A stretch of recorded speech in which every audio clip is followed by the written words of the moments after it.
करना और इज्जो नियाज से उनके आगे झुके रहो और उनके हक में दुआ करो कि ऐ परवरदिगार, जैसा इन्होंने मुझे बचपन में शफकत से परवरिश किया है, तू भी इनके हाल पर रहमत फरमा। जो कुछ तुम्हारे दिलों में है तुम्हारा परवरदिगार उससे बखूबी वाकिफ है।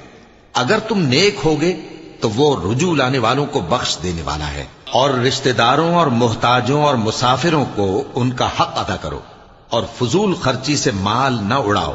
कि फजूल खर्ची करने वाले तो शैतान के भाई हैं और शैतान अपने परवरदिगार की नेमतों का कुफरान करने वाला यानी नाशुक्रा है। और अगर तुम अपने परवरदिगार की रहमत यानी फराख दस्ती के इंतजार में, जिसकी तुम्हें उम्मीद हो, इन मुस्तहिकीन की तरफ तवज्जो न कर सको तो इनसे नरमी से बात कह दिया करो और अपने हाथ को न तो गर्दन से बंधा हुआ यानी बहुत तंग कर लो कि किसी को कुछ दो ही नहीं, और न बिल्कुल खोल ही दो कि सभी कुछ दे डालो, और अंजाम ये हो कि मलामत ज़दा